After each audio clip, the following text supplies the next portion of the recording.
Hola amigos, esto es Formando Ganadores, una serie de videos en colaboración con ITK de Alemania en México y Ademeva. Estamos en las puertas de Brandenburger, Berlín, Alemania, porque vamos a visitar al Club Alba de Berlín, que tiene uno de los mejores programas en formación de jugadores de baloncesto de toda Europa.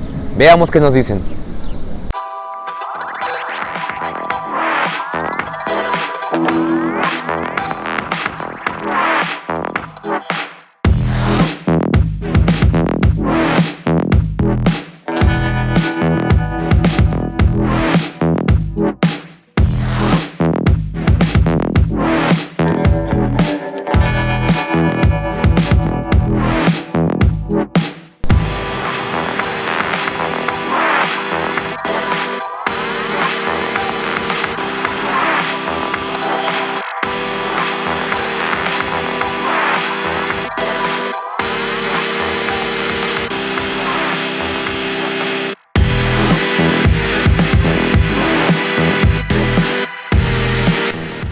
Well, today we are with Cristo Cabrera, that is the coach of the female basketball team, the senior basketball team, and coordinator of another levels of female categories.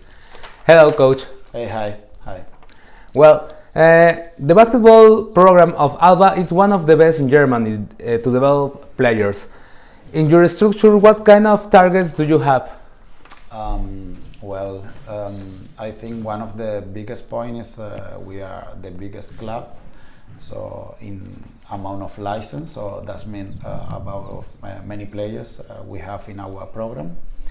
The biggest point, or the main point of each team is the development of the player. So we have players development program, so where we are focused on the development of the players, and one of the biggest point, or the most important point, is the decision making, I would say. Okay, great. And how many female players have adults have in their bases? Right now we are about 400 female players, like girls who play basketball from under 9 until senior level. So we have like 400 players. 400, wow, it's a great number. But which strategies you create in order to get that kind of amount of players? I think some good program the club have is the school program. So we really work deep on the schools. All our coaches are also working in the schools, and we have some school leagues, not only the official leagues that you can play in Berlin. But in every school we have a coach that make a team, and then these school teams play a league that we call it like Grundschulliga or Oberschulliga, and I will say like for every season you have around 1,000 players playing this league, and for this amount of players you always pick some talents, and this is probably the main program where we can pick players. Great. And with that amount of players, when you want to create a good team, you can choose, you have more options in order to choose your team. Yeah, exactly. So as I said, like around 1,000 players are playing these school leagues, and we can follow them game by game, and we always invite them to the official practices to try to build the teams. Yeah. Nice. Do you identify one difference in the learning between female and male players? Do you think something is different? I think the learning process is kind of similar in both levels. I think the biggest topic in the female basketball is when a girl starts doing basketball, she also have many other activities. Like theater, another sport, maybe some music. So they have like different activities, and usually when the boys start playing basketball, they focus in basketball. They are a little bit more focused. So I will say what we try is to get the girls a little bit more engaged in a sport, to trying to then have a balance in this learning process we are talking about. But I think the learning process as a fact is not a huge difference. The problem is everything that maybe the girls have around, not only sport. They are not only focused in sport. Then they need to choose between different activities. Yeah, here traditionally the female basketball is not that popular, so they don't see basketball in a long-term perspective, like they can maybe become a professional, or they can get money for basketball, or they can get something from basketball. So they do more activities in a free time, like to be busy, like theater, singing, music, yes. Dancing. So because maybe they see basketball just as a hobby, and they don't see with this perspective that maybe the boys they do. Well, and Europe has a good advantage because they have a good league. In all Europe, you can see different teams, and the level, the competition is one of the best of the world. Then the children can see female players in TV or in other spaces. Then it's a motivation for them, no?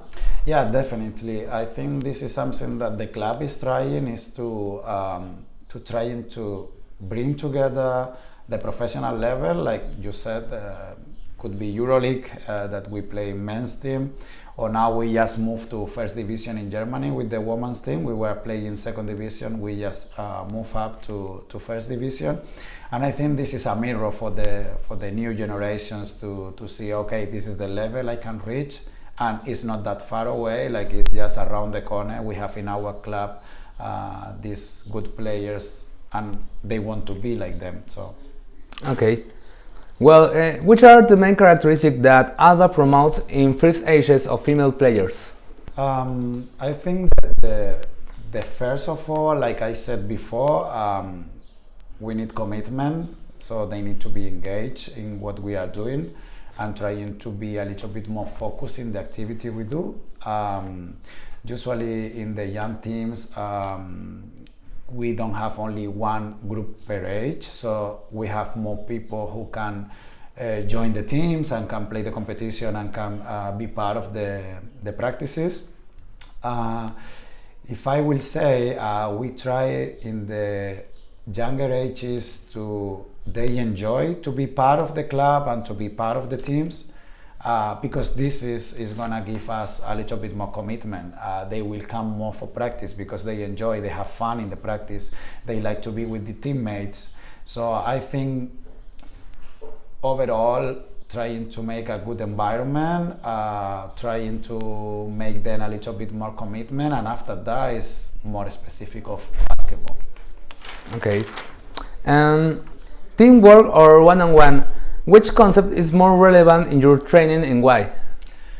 I think both of them have a really main importance in our program. Of course, the main goal is always to develop the players like individually, but at the end, with this improvement, we are trying to create some synergies between the players to make the players play.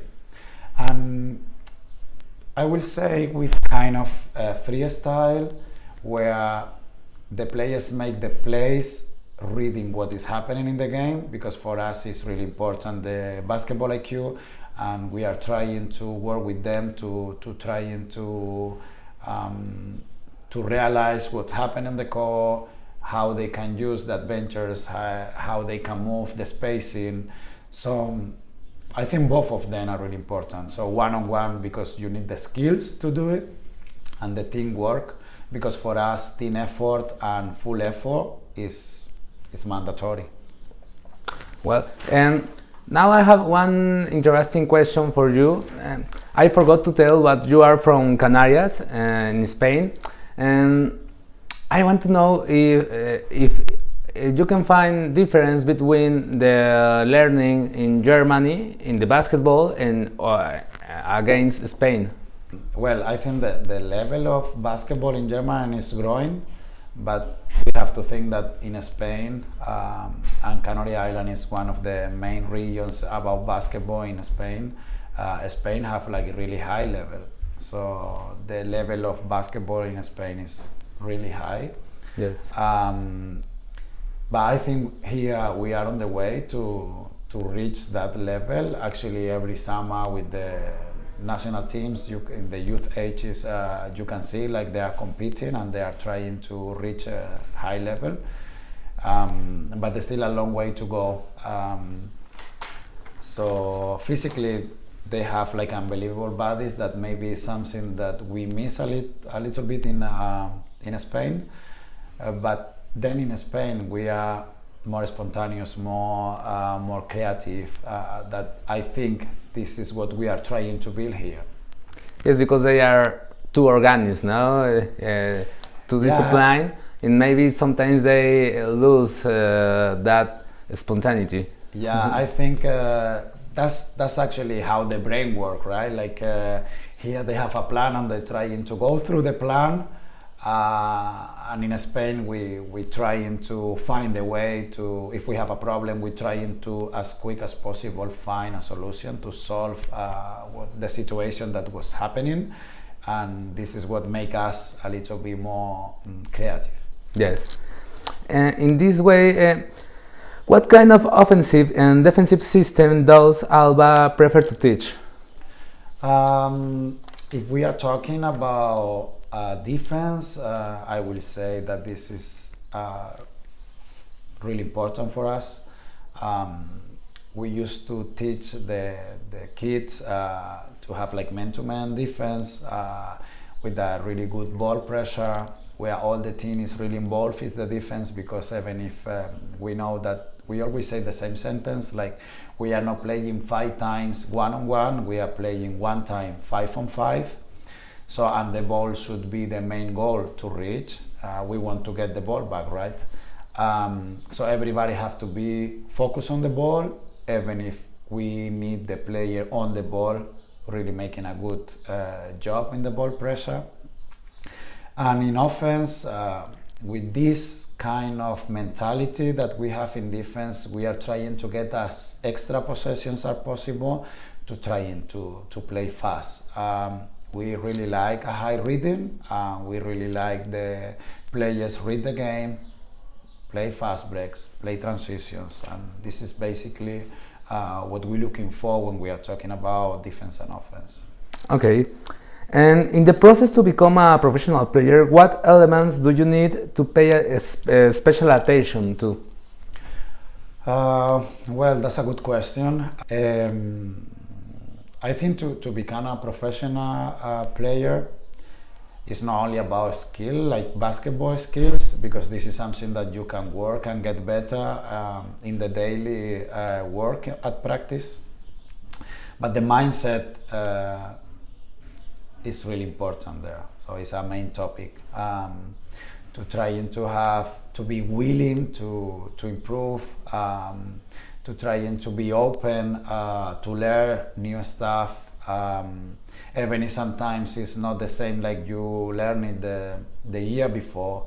Trying to be a good teammate, trying to be able to handle the fail, but at the same time trying to keep on the same level when you get success. I think this is the main topic, like the mindset is the key to go for the next level. The mentality. The mentality, yeah. And could you give us a recommendation for coaches who are in the path to developing female players toward professional game? In the same line I was talking about, so first of all, I think you need to create a good enough environment to make the players love to come and love to work and improve in the different skills, because this is the starting point, the starting point where the player, when they are coming and they are working for their own, in order to improve, in order to become a better player, then the rest is much easier. So I will say make and build a good environment where the player is happy to come.